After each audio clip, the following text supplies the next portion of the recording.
Santifica, Pai, o Teu nome nessa noite. Santifica o Teu nome na Tua palavra.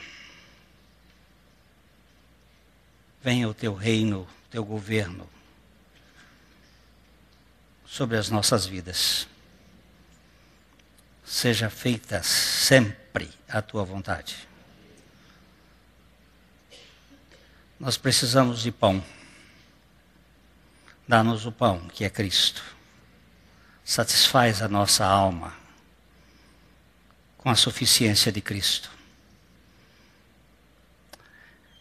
Dá-nos agora, Pai, a condição de soltar aqueles que estão presos dentro de nossos corações, com mágoas, com ressentimentos. Nós queremos perdoá-los com o perdão que o Senhor nos tem perdoado. Nenhum deles pode ficar dominando as nossas almas. Temos que enfrentar tentações, e são muitas, e quando estivermos nelas, o único arrimo que temos é o Senhor.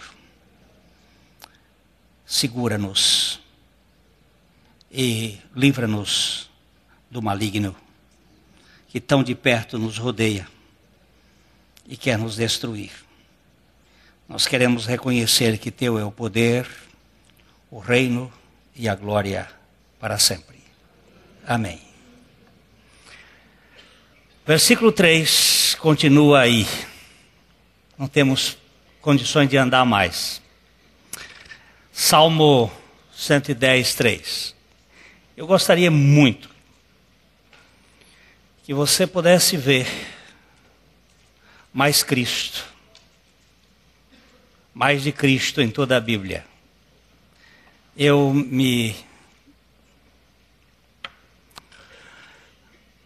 sei que da minha limitação, da minha incapacidade, mas uma das coisas que eu gostaria de poder enxergar é além da letra. A letra, ela comprime. A definição significa colocar um ser dentro de fins. Torná-lo finito. É impossível para nós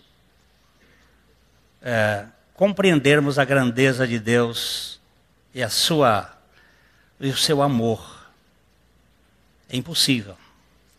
Todas as nossas palavras são limitadoras. Por melhor que sejam, elas estão como se fossem trilhos apenas, onde o trem passa. Este salmo, como nós temos visto já aqui alguns domingos, ele é um salmo basicamente um retrato, uma fotografia, uma radiografia, melhor ainda, da essência do Messias. Já vimos vários pontos no versículo 1, no versículo 2, mas o versículo 3 está aí, nos mantendo a cavar poço, como nós falamos domingo passado. Achar água lá embaixo. E aí nós temos apresentar-se-á.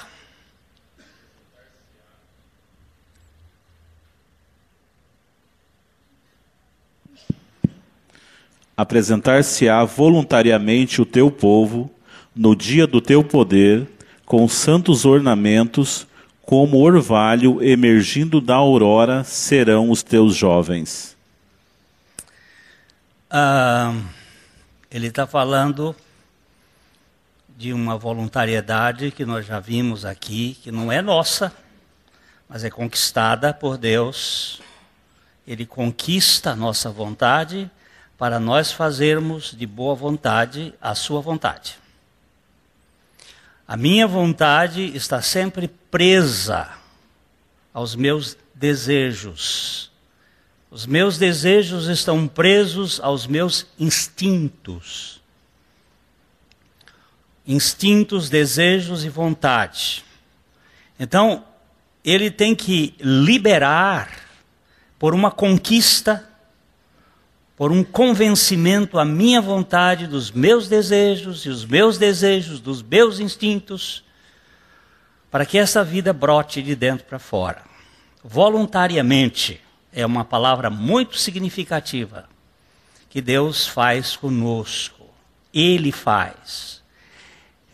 Apresentar-se-á com disposição voluntária o teu povo no dia do teu poder. Nós vimos que o dia do poder é o dia da morte e da ressurreição. A morte é a centralidade do poder de Deus, a cruz. E aqui são dois polos, negativo e positivo. Nós somos energia. Quer queira, quer não. Toda matéria da terceira dimensão está contida em átomos. E esses átomos são energia. Prótons, elétrons e nêutrons. Formando uma conglomerado de energia. Nós somos energia. E há uma negativa e uma positiva. Nós vimos isso domingo passado, que você pega o seu iPad, o seu telefone celular, não precisa usá-lo. Ele vai descarregando. Ele vai descarregando. Nós fomos gerados no ventre de nossa mãe, quando o espermatozoide fecundou o óvulo. Nós fomos ali, naquele instante, existe a potência máxima. Daquele momento em diante, começa a atualização. Potência e ato. Ato e potência. O que é isto? Isso foi os princípios de matemática utilizados por Aristóteles para definir o processo da vida. Então, eu tenho uma semente, essa semente é um ato em potência para uma árvore. Eu tenho uma árvore que é uma potência, é um ato em potência para um fruto. E há sempre um processo. O espermatozoide fecundando o óvulo, ele é a potência máxima do ser humano. E dali vai o processo de atualização. E esse processo de atualização vai crescendo, vai crescendo, vai crescendo. Cada vez que cresce a atualização, diminui a potencialidade. Porque nós crescemos para a morte. Nossa caminhada não é uma caminhada para a eternidade. A nossa caminhada é para a morte. Aquele momento em que o óvulo foi fecundado e formou aquele ovo, ali tem a maior potência da vida. Depois é só uma atualização em direção da morte.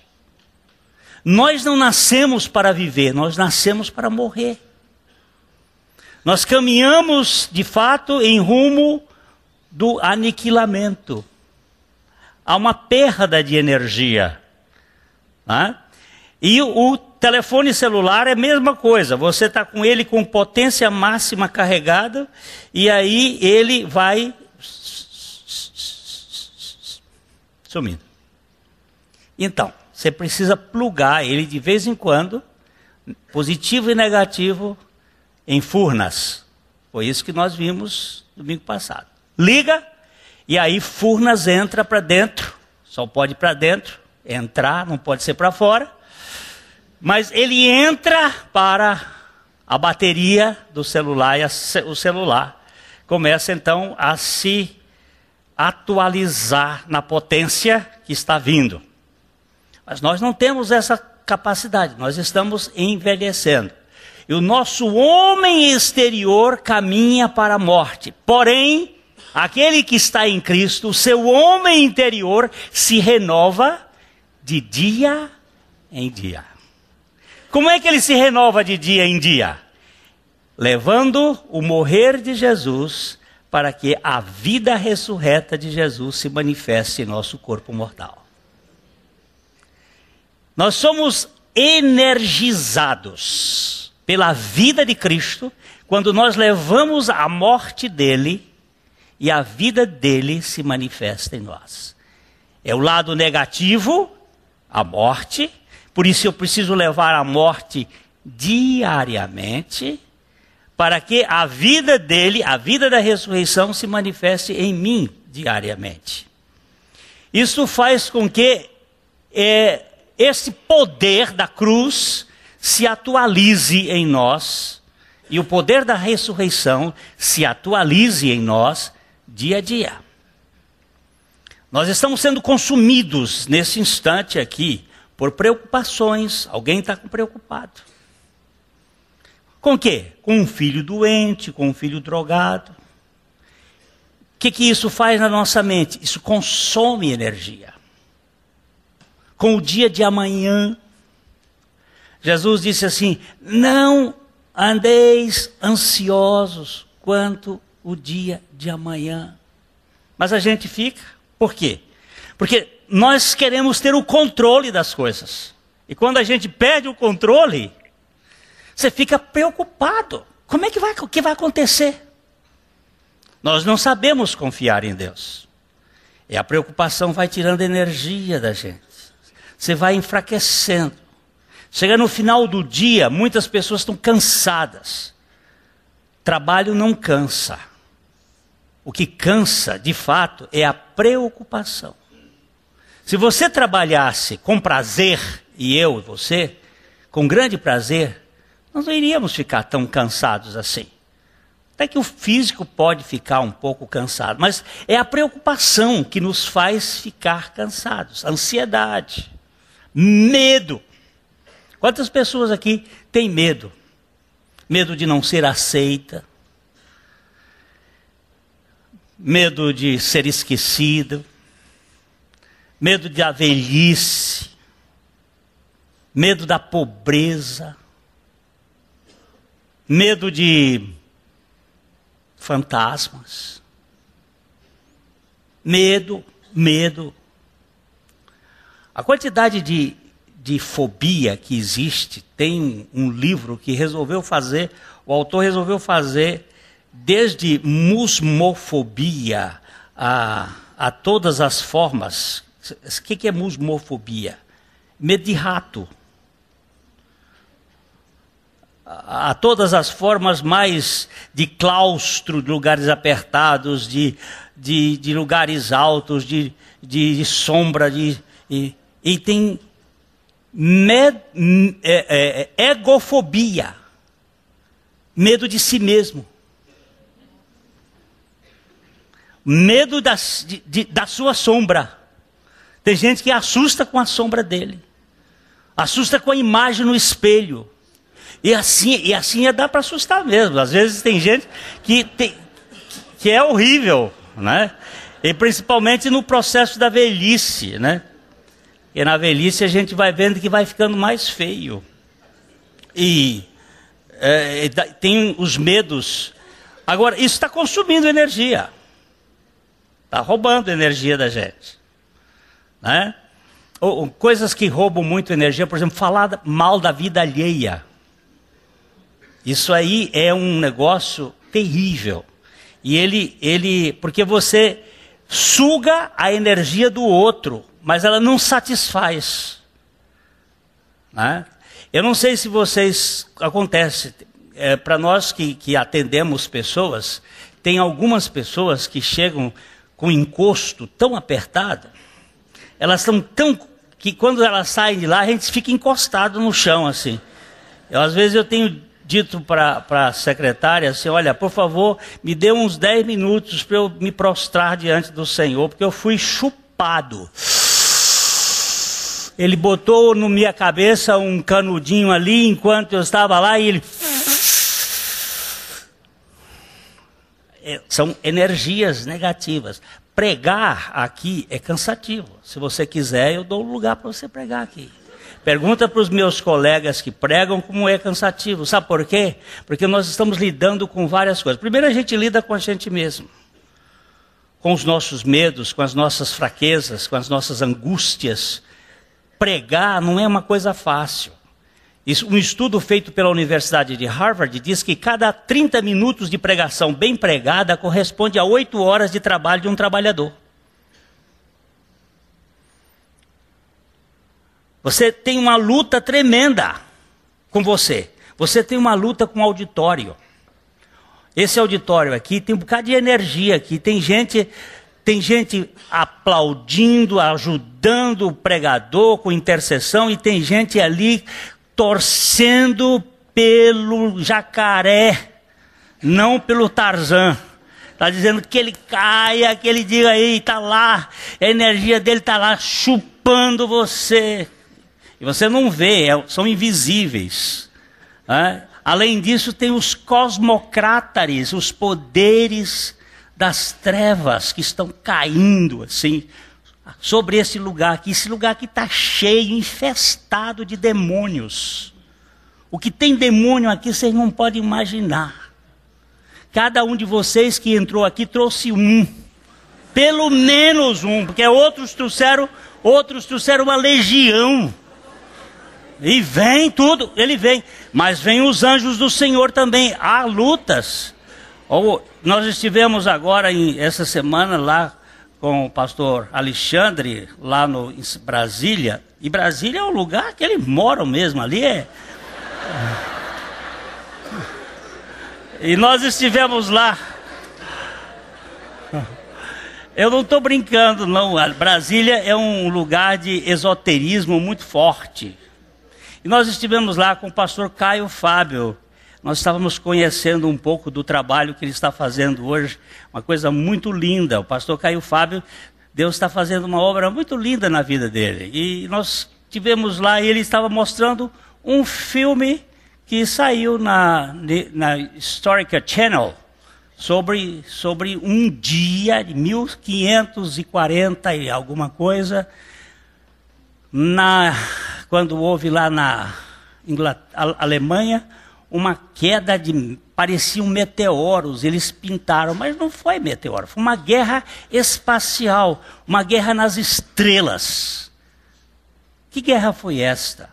Para alguns tinham sido alienígenas que tinham descido aqui na Terra. Nada, disse o pastor Caio Fábio com muita propriedade. Se Daniel tivesse aqui, ele ia dizer assim: o céu se rasgou e a guerra entre os principados e as potestades das trevas chegaram à terceira dimensão.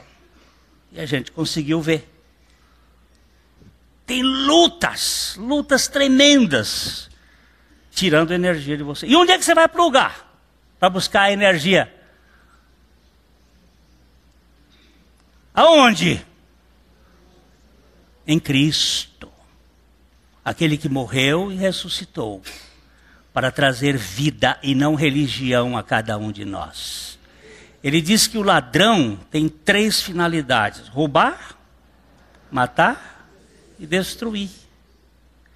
Roubo, morte e destruição. Ele diz: mas eu vim com uma só, para que vocês tenham vida, e vida plena, vida abundante, vida que satisfaz, vida da tumba. Né? Então você repara que isso se trata de algo extraordinário, essa energia. Onde você vai encontrar a energia para reabastecer sua vida, reabastecer o seu coração? Alguns dizem assim, na leitura bíblica, tudo bem. Se você ler a Bíblia e não encontrar Cristo, você pode morrer, porque a letra mata, mas o Espírito vivifica. Você tem que encontrar Cristo, encontrar a fonte. Ele disse: se alguém tem sede, venha a mim e beba. E do seu interior fluirão rios de água viva. É de dentro para fora. Vai ser uma jorrância de... Então, o dia do poder é este dia da morte e da ressurreição, onde nós somos reabastecidos. energizados, tomados pela graça de Deus. Uma das coisas que eu tenho aprendido é você ganhar a dimensão no amor de Deus. Eu sou amado do Pai. Eu sou amado do Pai. Então, quando tem uma coisa muito difícil para enfrentar, eu começo a orar assim: Pai, obrigado pelo teu amor para comigo.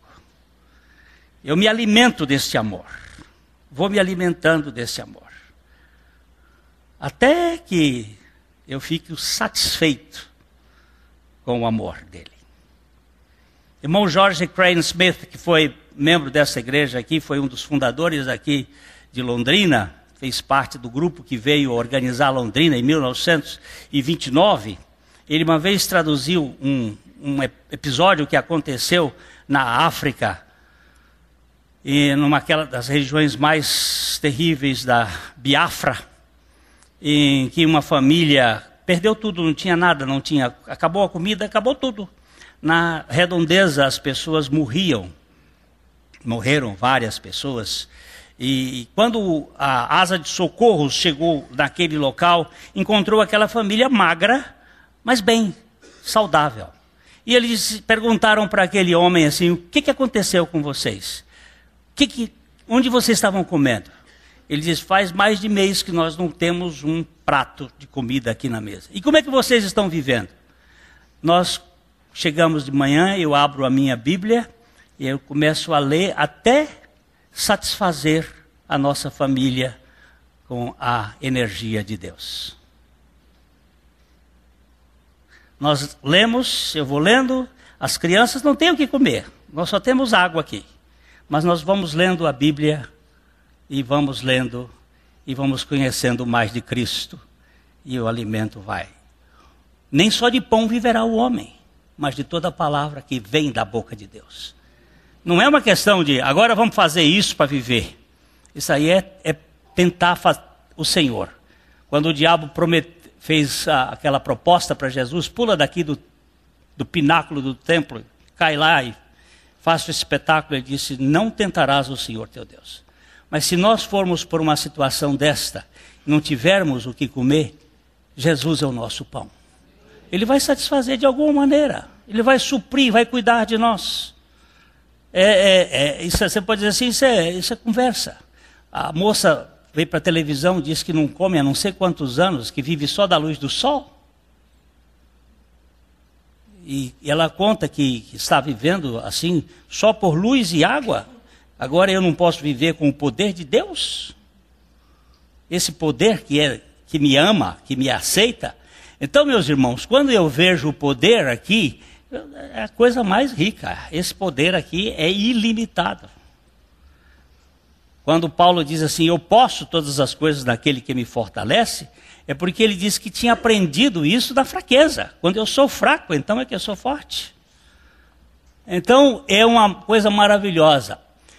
Depois ele diz que os santos, com santos ornamentos, com santas vestimentas, com ornamentos sagrados, esse povo vem apresentar-se voluntariamente. Vimos que esses ornamentos sagrados estão ligados à troca do guarda-roupa. Nosso guarda-roupa antigo era aquele guarda-roupa de tanga. Era o guarda-roupa da aparência, a preocupação com a imagem que nós temos perante o público. E de repente nós fomos cobertos com o manto do Cordeiro. Ele veio ser a nossa justiça. E nós temos uma roupa diferente desta roupa que a gente usa de grife para dar aparência, para dar subsídio para as pessoas nos aceitarem. Nós temos aí uma vestimenta nova, a vestimenta dada por Deus, para que nós vivamos pela aceitação de Deus. Deus me aceitou, Deus aceitou você.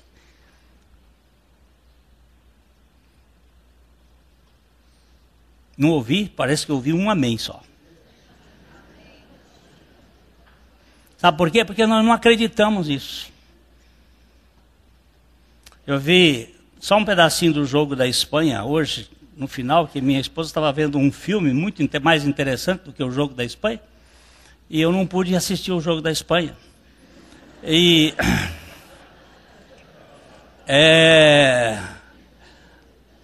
Mas eles estavam tão felizes com aquela vitória acachapante de 4-0, e eu torcendo pelos italianos, e eles deram uma sova, mas estavam felizes. Quando é que os filhos de Deus vão ser felizes como aqueles jogadores eram felizes hoje com uma vitória que não vai durar mais do que um mês de comentário, se durar. Talvez um pouco mais, porque é da Confederação da Europa, e lá vai ter um comentário, mas acaba. Agora, você imaginou que você foi aceito eternamente em Cristo Jesus e você é um murmurento de carteirinha? E eu também? Quando é que nós vamos usar esta roupa, esta vestimenta da aceitação? Opa! Quem intentará acusação contra os eleitos de Deus, se é Deus quem os justifica? Quem? Mas aí vem uma crise qualquer, um filho doente, uma pessoa que passou, que está drogado, e aí já...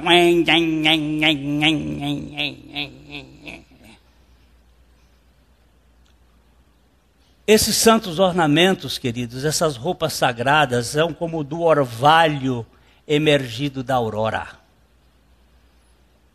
A roupa da madrugada. O guarda-roupa da ressurreição tem nada a ver com aquela roupa velha dos sacerdotes do Velho Testamento. É algo que brota. Vocês se lembram do Salmo 133, que é muito utilizado aí por algumas organizações secretas, mas ele não tem nada a ver, ele é um salmo tão lindo. Tem 3 versículos só. Salmo 133. Ó, como é bom e agradável viverem unidos os irmãos. É como óleo precioso sobre a cabeça, o qual desce para a barba de Arão, e desce para a gola de suas vestes. É como o orvalho do Hermon, que desce sobre os montes de Sião. Ali ordena o Senhor a sua bênção e a vida para sempre. É muito interessante. É muito interessante. Oh, como é bom e agradável que os irmãos se sentem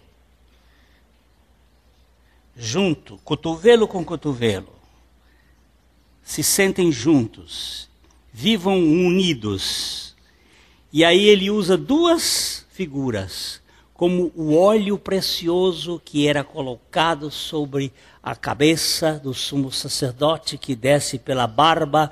A barba dele não podia ser cortada, a barba de Arão devia estar perto do joelho, e desce pela gola, e desce pela roupa, e vai. Aquele óleo perfumado de 4 ingredientes, simbolizando a trindade, porque é 500 gramas de um, 500 gramas do outro, e 250, representando o filho que foi partido lá na cruz, morreu, e o véu do templo se rasgou para que nós pudéssemos entrar no Santíssimo Lugar. E é como o orvalho do Hermon. 2.880 metros, o monte mais alto, lá no norte, entre o Líbano e a Palestina. E Sião está aqui embaixo, em Jerusalém, a 140 quilômetros de distância. É como o óleo, como o orvalho do Hermon que desce. Desce como? Desce através do Jordão. Desce através das chuvas. Desce através, trazendo o quê?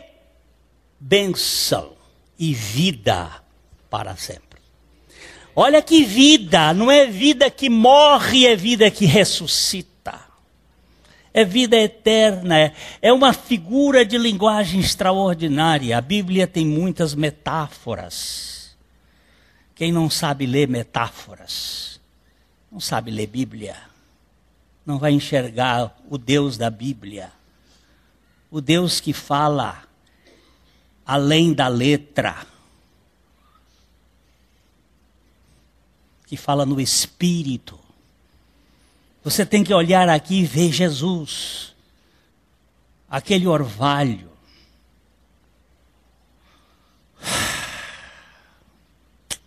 Vamos para Gênesis capítulo 28.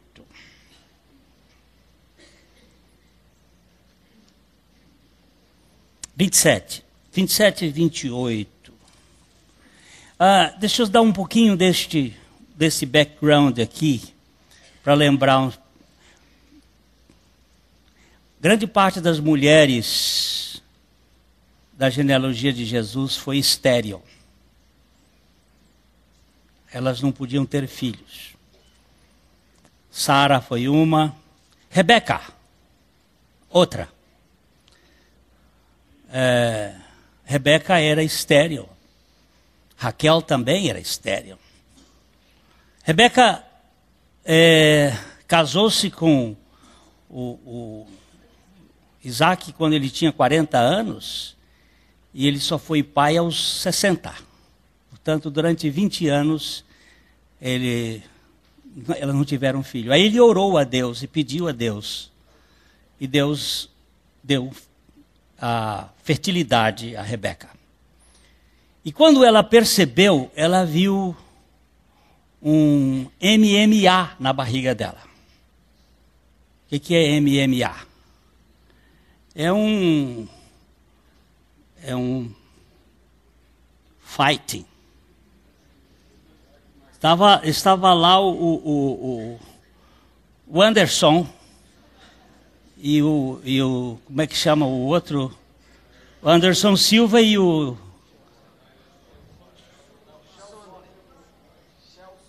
o Sony. Estavam dois meninos brigando na barriga da mãe.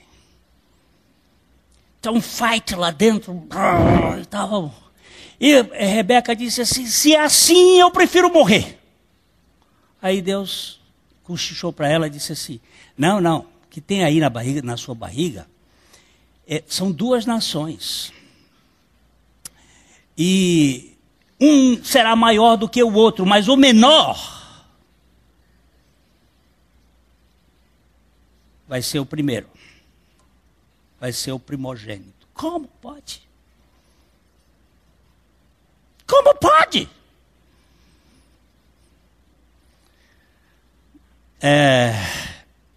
Um dia que vocês quiserem, vejam um livrinho que um pastor daqui dessa igreja escreveu, chamado A Religião Bandeira do Inferno. Que o segundo é sempre o primeiro. O segundo, não o primeiro. Vocês vão descobrir que Deus trabalha com o segundo, não com o primeiro. Só quem sabia desse segredo era a Rebeca.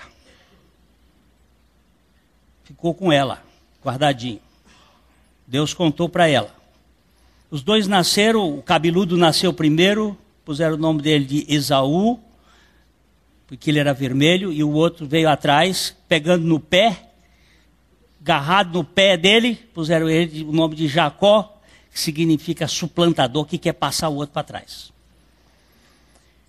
A história acontece, o Esaú se mete pelas mãos, casa com as moças etéias, aí de repente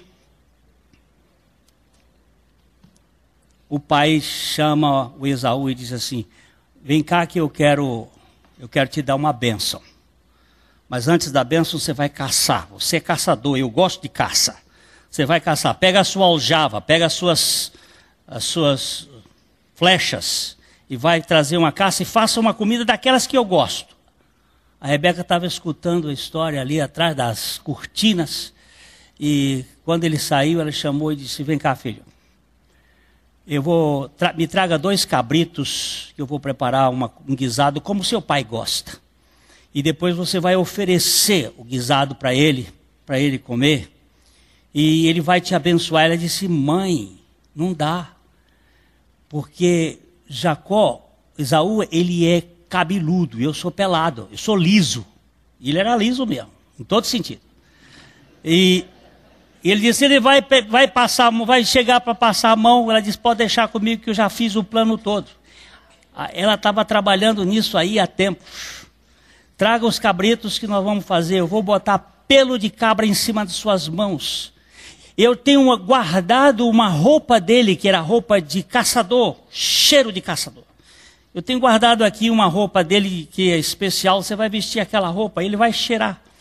E então o velho estava cego, catarata provavelmente, e quando ele chegou, ele disse: mas você foi tão rápido? Ele disse: é o Deus do Senhor, Deus de Abraão, Deus.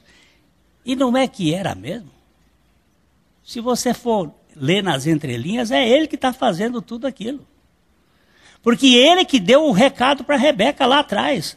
Este daí é o primogênito. Eu escolhi a Jacó e rejeitei a Esaú, antes que os dois nascessem.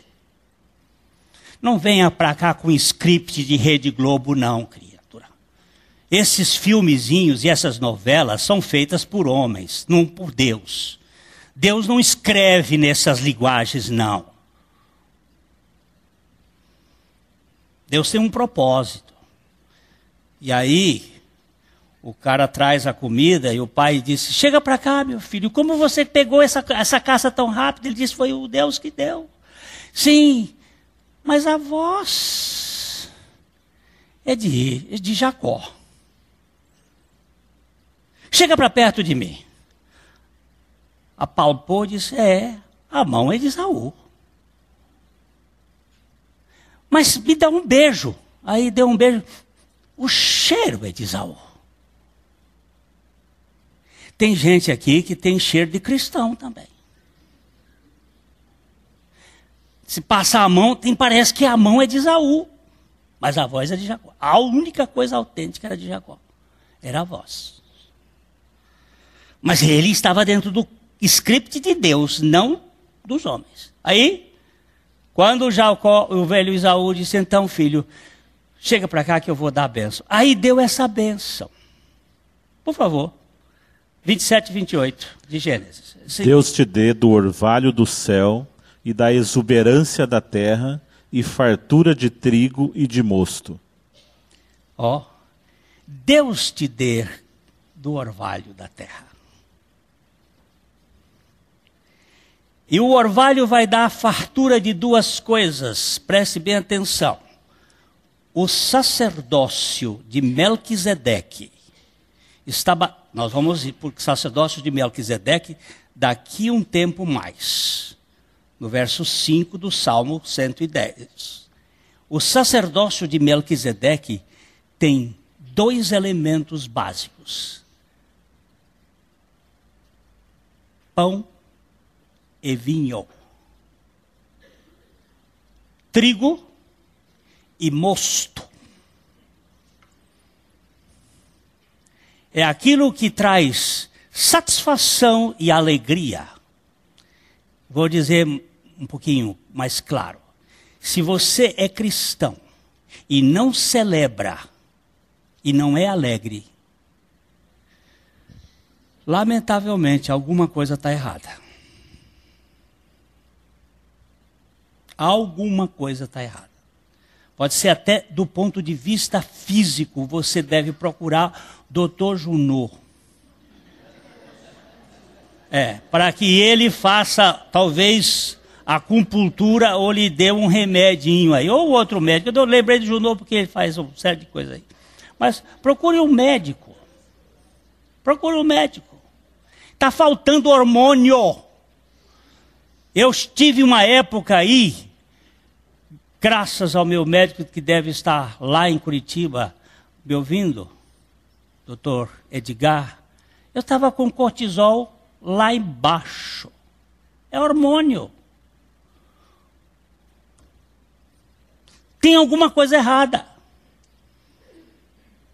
Como é que você é salvo e está arrastando o pé? Eu estou com outro aqui que estava com esse problema. Foi lá agora e já está rindo. Ele não estava nem rindo mais. Tem alguma coisa errada. Mas tem tratamento. Tem tratamento. Gente, por favor. Deus te dê do orvalho do céu e da exuberância da terra e fartura de trigo e de mosto. Esse orvalho da terra, nós vamos ver, ele está falando da madrugada da ressurreição.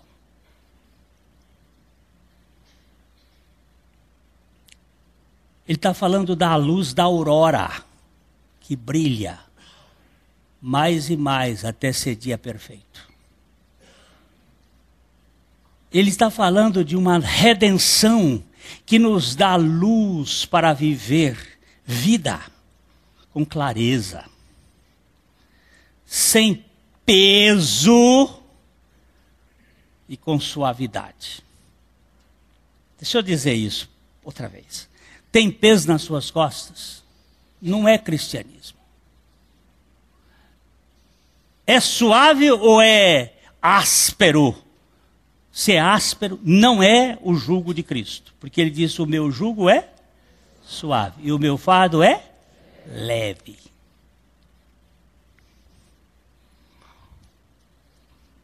Outro dia eu estava conversando com um pastor e ele estava dizendo assim, a vida cristã é muito dura, muito pesada. Ele reclamou umas 3 vezes e disse assim, alguma coisa está errada. Se você me disser assim, a vida cristã tem lutas, eu digo, tudo bem. Tem tribulações? Tem. Mas dizer que é pesada, alguma coisa está errada. Sabe por quê? Porque Jesus estaria mentindo. Ele disse, o meu fardo é leve.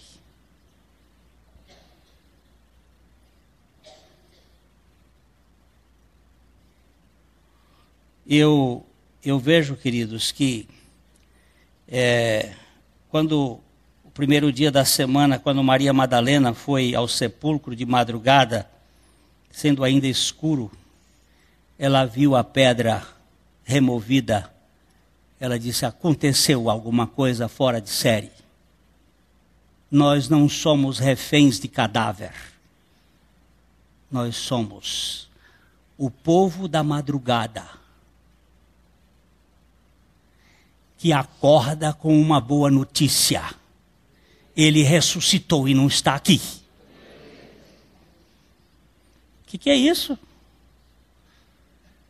Qual é a tribulação que pode agora apagar aquele que venceu a morte, o pecado e o diabo? Que crucificou o ego e a carne? Tem um orvalho do céu que derrama.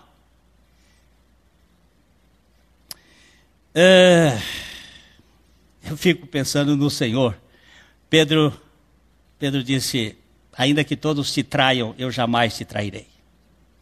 Presunção é o que nós temos em quantidade. E Jesus disse, Pedro,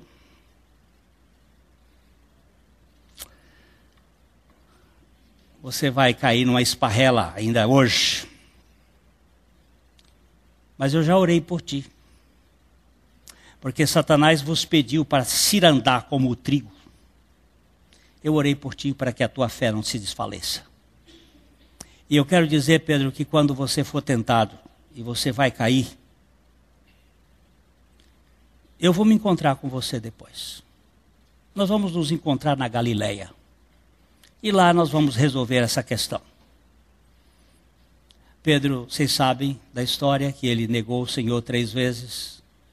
Depois o Senhor olhou para ele, ele ficou com tanto remorso, saiu chorando, correu, foi se esconder. Primeira notícia, Maria Madalena, da madrugada, correu e foi dizer para ele.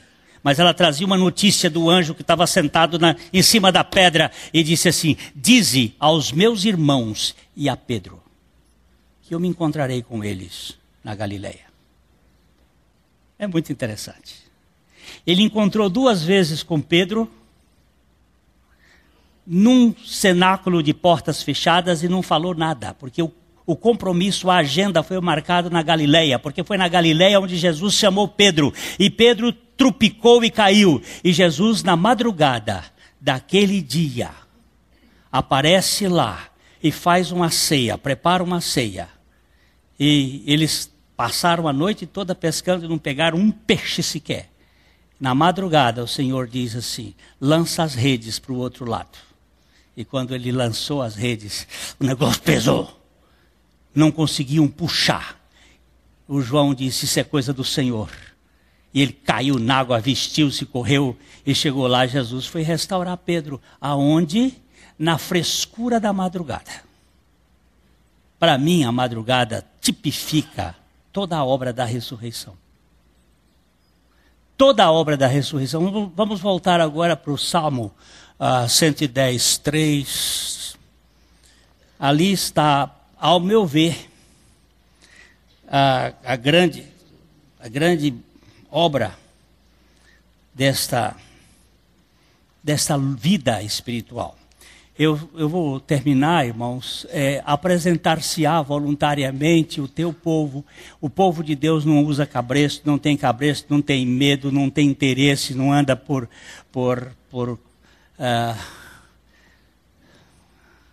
aqui outro dia alguém disse assim, tem uma pessoa que está vigiando os membros da outra igreja para não vir para cá. Se vier alguém, eles contam lá que veio para cá. Eu disse, isso faz parte do sistema religioso, é assim mesmo. Olha, se você quiser ir para outro lugar, você é livre, meu irmão. Você nunca deve dar satisfações a ninguém a não ser ao seu Senhor. Você é livre, você não tem que estar indo na corda do pescoço de ninguém. Aqui fica quem não quer, tem direito de ser, de fazer o que quiser da sua vida. Liberdade é a coisa mais linda que eu encontro no cristianismo, na vida de Jesus. Você tem um Deus de poder, um Deus que te põe ornamentos santos, sagrados, que vem emergidos da aurora, da madrugada. E vamos ver isso aqui rapidinho.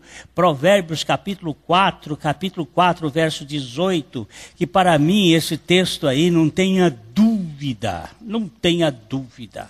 Ele está falando de uma peregrinação, de uma caminhada.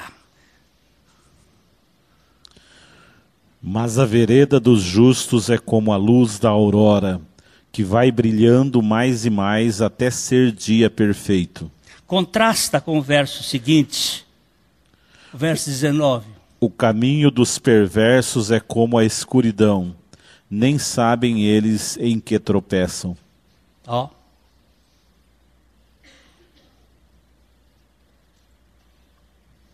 Vamos voltar agora para o 18. O 18 diz, a vereda do justo... Mas a vereda dos justos é como a luz da aurora, que vai brilhando mais e mais até ser dia perfeito. Não, é isso aí. A vereda dos justos. Eu traduziria um pouquinho diferente a partir de Jesus. Porque a Bíblia tem que ser lida com os óculos de Jesus. Tem que ser lida com o foco em Jesus. E então eu diria assim, a caminhada dos justificados é como a luz da madrugada, que vai brilhando mais e mais, até o plenúrio, até a plenitude, até a grandeza do sol no seu brilho máximo. Que vereda é essa? A vereda daquele que foi justificado, caminhar daquele que foi justificado é como a luz, é roupa de luz, roupa de iluminação. Eu vou gastar um tempo aqui, no outro domingo, sobre as sombras e a luz, irmãos. Por que que muitas pessoas não são curadas? Porque eles vivem debaixo dos lugares escuros, nas cavernas, escondendo as mentiras da vida. Vivem fugindo da luz. Porque a Bíblia diz que na tua luz nós veremos a luz. A revelação. Por que as pessoas não são curadas? Porque elas se escondem. Tem medo de se exporem. Tem medo da crítica do outro. Ninguém aqui tem a condição de julgar você. Ninguém. Se você foi aceito por Cristo, por que a palavra do outro vai ter peso maior do que a de Cristo?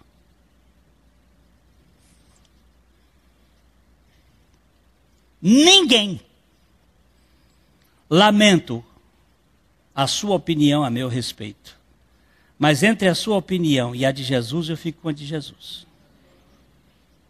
E a dele para comigo foi que ele me aceitou incondicionalmente. Ele veio buscar e salvar o que se havia perdido. A sua opinião pode até ter um certo valor, mas eu vou respeitá-la. Só que não vai ter peso nenhum, porque a luz, a vida dos justos, é isto aqui, é luz. É luz. O que eu tenho visto ultimamente é algumas pessoas sendo curadas pela luz. Quando elas saem da toca. Eu tenho falado do meu abuso sexual em muitos lugares, porque quando eu falo, sempre sai alguém da toca. E vem. E quando vem, a gente toca nele e diz assim, tem cura para você. Tem lugar de aceitação. Tem lugar de acolhimento. Você não precisa trazer a sua roupa lá do seu jeito, não. Aqui tem a roupa da festa do banquete que meu pai preparou para você. Você é aceito, você é amado. Eu me lembro disso cada dia quando eu estou vendo aqui pessoas que estavam vivendo no medo. No medo. Porque foram desprezados ou ridicularizados. Esse tal de bullying tem feito tanto mal às pessoas. E eles ficam vitimizados por esses tais de bullying pelo resto da vida. E outros ficam bullyingando as pessoas. Tem uma moça na televisão aí que faz um programa. Eu não vejo o programa, mas vi a moça tal da Janete que faz, que ela fala com um bichão, Valéria. E ela sempre tem alguém bullyingando nela. Ela diz, olha, tem alguém bullyingando. E você fica bullyingado porque quer. Porque aquele que já levou sobre si os nossos pecados, nos aceitou. Não preciso viver sendo bullyingado por ninguém, não. Entendeu? Esses bullyingadores de gente já morreu. Perdeu a força. Diante daquele que nos aceitou. Vamos contar essa história e acabou. Eu sempre conto, porque ela é boazinha. A gente muda o nome do sujeito, Daniel, e a Daniela é o menino. A menina vamos botar a Kelly, Karen, um nome qualquer. O que aconteceu? O menino era muito travesso. Menino travesso é quase pleonasmo. E ele pegou um estilingue, a mãe criava patos de raça. E tinha um pato lá que era o senhor pato. Já tinha ganho não sei quantos campeonatos lá na feira de exposição nos Estados Unidos. O pato era especial. E o Daniel pegou um dia, ele viu aqueles artistas de circo jogando a faca na mulher lá. Pá, pá, pá, pá, pá. E costurando ao redor a imagem da mulher e tal. Diz que aquilo é tudo truque, mas não sei. O fato é que a faca corria para cá e ele ficou e disse assim, eu vou ver quão perto eu vou jogar essa pedra da cabeça do pato. E ele pegou a pedra aqui, pá, no meio da cabeça do pato, e o pato, pá. Agora, depois do crime, você tem que esconder o crime. Nem que seja dentro da mala. A frase da semana passada é o seguinte: o problema não é se sua mulher coloca as malas do lado de fora da rua. O problema é se você está dentro dela. Agora o pato chegou. Onde é que nós vamos botar esse pato? Ele correu e foi colocar o pato debaixo do feno. Na fazenda, na mãe, lá debaixo do feno, ele está colocando quando a tal irmã apareceu. Porque tem sempre um vigia no mundo. Nenhum crime vai ser totalmente encoberto. Se você não contar para Deus, alguém vai contar para você. Aí a irmã começou a chantagear o pobre do Daniel. Aí ela disse: não, agora nós vamos jogar o pato no rio, e o rio vai levar, mas você agora você vai ficar nas minhas mãos. Entendeu? Você vai ficar nas minhas mãos.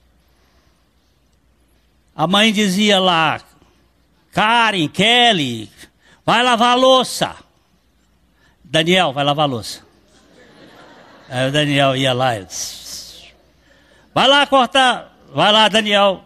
E o Daniel viveu assim meses, debaixo dessa tirania, dessa escravatura. Até que um dia ele chegou para a mãe e disse: mãe, você me ama? Mas que conversa é essa, Daniel? Que pergunta mais tola? Eu amo você de todo o coração, Daniel. Mãe, você se lembra daquele pato? Porque a gente só vai confessar se você conhecer o amor. Se você conhecer o amor e o perdão, você não tem medo. Aí ele disse: sim, o que aconteceu? O pato morreu, sumiu. Ele disse: pois é, mãe, fui eu que matei aquele pato. Contou a história.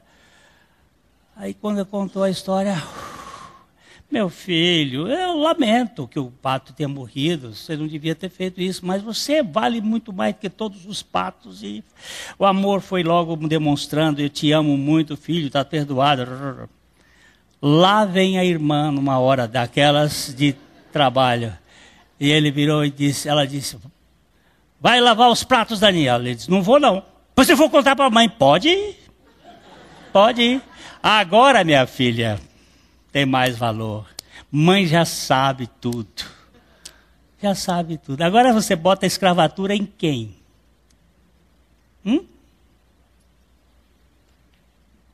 Depois da madrugada, você bota a escravatura em quem? Seus pecados já foram levados lá na cruz. Em quem que você vai botar a escravatura? Só em quem vive nas trevas, porque a luz já está aí. Para tirar o peso. Acabou. Vai brilhando mais e mais até ser dia perfeito. Acabou. Acabou. Não tem mais bicho-papão. Acabou. Falar em acabou. Jesus disse assim: olha, vocês... eu estou indo. Vocês vão ficar aqui. Eu sei que vocês têm problema de memória. E quando vocês estiverem esquecendo... toda semana, quando vocês estiverem se reunindo, lembrem-se da minha morte e da minha ressurreição. Lembre do meu corpo partido. Esse corpo partido por você, ele estava levando todos os seus pecados ali. Estava levando todas as suas enfermidades, as suas doenças, porque pelas suas pisaduras nós somos sarados. Vocês querem lembrar de mim? Então eu vou dar um símbolo para vocês. Um pão partido e um vinho derramado. Nós vamos colocá-los num cálice. Para você poder olhar e se calar diante de tão grande amor. Amor de aceitação, de acolhimento. E isto que nós vamos fazer agora é uma lembrança desse Salvador, que na madrugada da ressurreição deixou escancarada a porta da morte, da casa da morte, E ele saiu de lá brilhando, e vai brilhando cada vez mais, rico em misericórdia, rico em graça, rico em amor, rico em bondade, rico em fidelidade. Seu amor para conosco é tremendo. Nós precisamos ter essa lembrança sempre, sempre. Eu sou amado de Deus. Ele me ama. O que eu faço? Caca. E o que ele faz? Limpa, purifica e me dá a condição de querer mais e mais dele. Porque a luz da aurora vai brilhando mais e mais, até ser dia perfeito. A mensagem que você acabou de assistir faz parte do Ministério de Comunicação Palavra da Cruz. Temos um grande acervo de estudos bíblicos em áudio e vídeo. Distribuímos também, gratuitamente, o jornal mensal Palavra da Cruz. Entre em contato conosco pelo fone fax 0 operadora 43 3322 3037 ou pelo e-mail com@palavradacruz.com.br. Visite-nos também pelo site www.palavradacruz.com.br. Graça e paz.